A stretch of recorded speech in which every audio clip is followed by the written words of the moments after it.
Good morning. It's the second day of fall, September 24th, and I'm going to start breaking camp here in Xenia. What a weird night last night was. So I went to bed, and I think it's Highway 68 that runs right by where I am in the Old Town Reserve Park.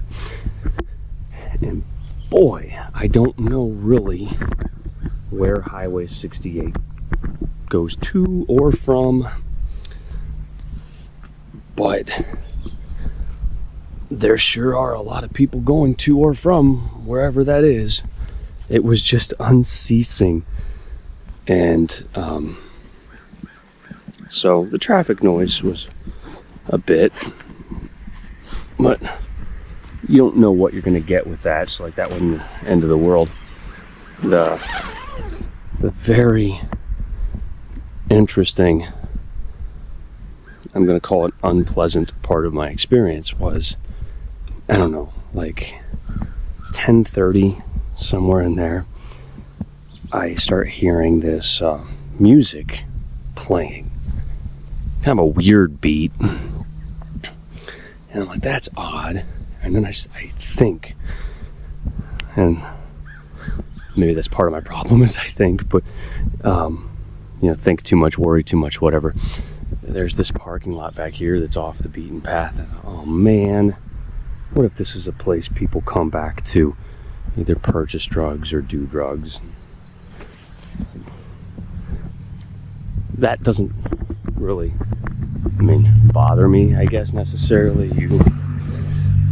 And not anything that I would choose to do, not anything I think other people should choose to do, but if they're going to be leaving me alone, that's no problem. The problem is I started to worry that people who do drugs are not always in the best frame of mind, or making decisions that they might otherwise make. And I started to worry, what if they see this dude here camping and think, let's shake him down, let's go try to rob him. And I thought, okay, well, if they just come in here, do whatever it is that they're gonna do and leave, it's no big deal. But they didn't leave, and then another one joins, and so it's like 11:15 at night, 11:30, somewhere like that. The noise is not stopping, and in fact it keeps waning. It keeps getting louder and then quieter, and I'm thinking in my mind, well, that's them opening doors.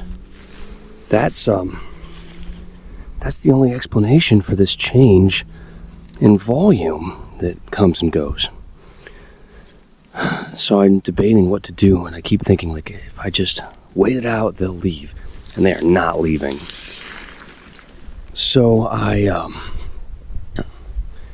finally, nervous type of person I am, I take my phone inside of my sleeping bag so they can't see the light, and text my wife and said, hey, could you do me a favor and call the non-emergency PD number and just ask if they will send somebody to come check out this parking lot.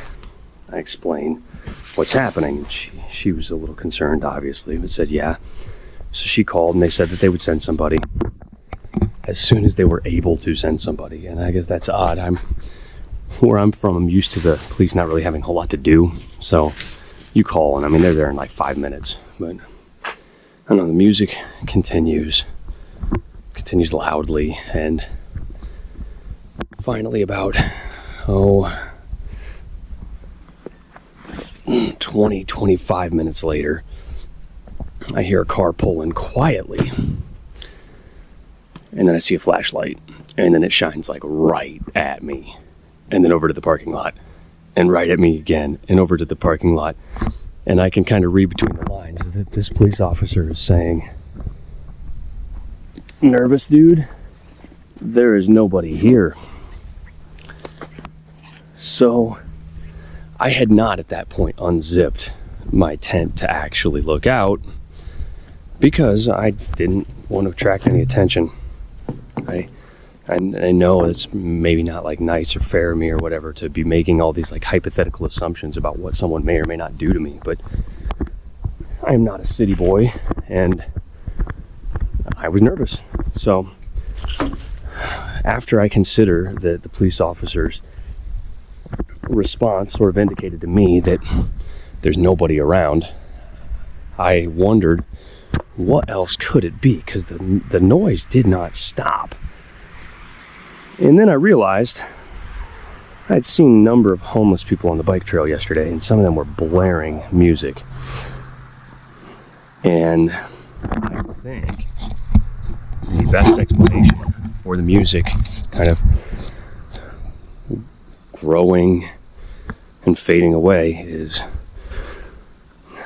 somebody living, or basically living along the trail, just going back and forth, back and forth. Now, that isn't to say that drugs are not involved, but they didn't bother me. So I'm grateful for that. And I don't know anything. Obviously, this is wildly assumptive of me. Anything, or speculative is maybe a better word. Anything I'm saying here. But I'm going to guess that they know better than to trifle with a tourist, because, and probably not with anybody, to be honest. I think it's, again, I'm stopping myself here from making kind of unfair assumptions about a population that I really know little to nothing about and don't deal with, and maybe not granting the benefit of the doubt I would for others. But I'm thinking it's kind of the whole, you don't poop where you eat thing, that part of the implied arrangement that they get with the local PD is that, or the local populace and PD, I don't know, they get left alone if they leave others alone. So if you violate that agreement, you screw up your potential peace. So could well be that they were just having a good night listening to music, and they had no intention of messing with anybody. They certainly didn't mess with me. But it was unsettling. Didn't care for it. So there are my morning observations from my night in Xenia. The operative phrase or word seems to be contrast here. This is Xenia Station, and I've seen pictures and thought it seemed impressive, and there's a lot of foliage in the way, but it is beautiful, just beautiful. They've got like a little brick courtyard back here. They've preserved all of the old architectural flourishes. You've got like your cornices, and the brickwork is impeccable, and it backs up to a creek with a little washout, like not a washout, but like the ravine that rolls down into the creek, and nice stonework on the bridge back there. Probably hard to see on this camera, but it's just, and they got a lovely park way back behind there. I think I might go get a few pictures of that before I take off, but just quite a bit different than some of the impression you get from maybe the population and some of the sights you see along the roads and streets in the city. If monotony was the name of the game yesterday, and today is just kind of a different flavor. It's a lot of woodlands, but I'm not saying that with any sort of a negativity whatsoever. It's wonderful. It's pretty. There are shafts of sunlight streaming through now and again. You can see the beginning of some of the turning leaves, and it's just really nice. You can definitely tell that you are heading down toward the river. So there have been a few little uphill stretches, nothing arduous, and by and large, we're mostly moving downhill. So the miles are just peeling off easily. I'm on the Little Miami Scenic River Trail, and I've seen that come up time and again. How you doing? Good morning. You on a long trek? I am coming from Cleveland. I'm almost there. Hey, thank you.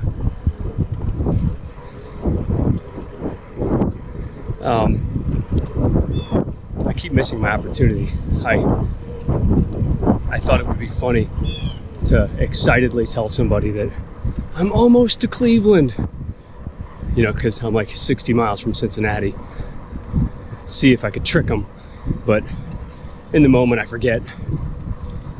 But anyway, so yeah, if the name of the game was, I'm repeating myself now, it's monotonous but beautiful, and I'm really enjoying myself, and I've seen this trail referenced many times as a highlight, a must-see, and can confirm, really nice trail here. And so far, I'd say, you know, coming out of Xenia to here, this has just been a really classic, good trail experience. These videos like to make a liar out of me. No sooner did I say it was a whole bunch of woodlands this morning than the views start opening up to this. So I suppose it's woodlands interspersed with farms and fields, and it's like a painting. You just chase the vanishing point into the distance and wait to see what happens every time the trees drop away. It's fantastic. I've made it to Cincinnati, and I've been biking around trying to figure out exactly where to go. I very nearly lost it and slid into the Ohio River. The public landing recommended on the Ohio to Trail guidebook found it. It is a mossy situation, and I get algae rather. And yeah, I went, and it's steep, and I went down there and I just about ate it. I think just the grace of God is the only thing that kept me from, and there was a riverboat actually docking as this occurred. So it truly, just like I said, the grace of God is the only thing that prevented me from going down with my bike and all of my stuff right in front of this entire boat full of tourists. So Cincinnati is really impressing me, though. I've been through the city before, but this public space along the river is significant. It's really neat. I didn't even show what's back on the other side, and sorry, coming around you here.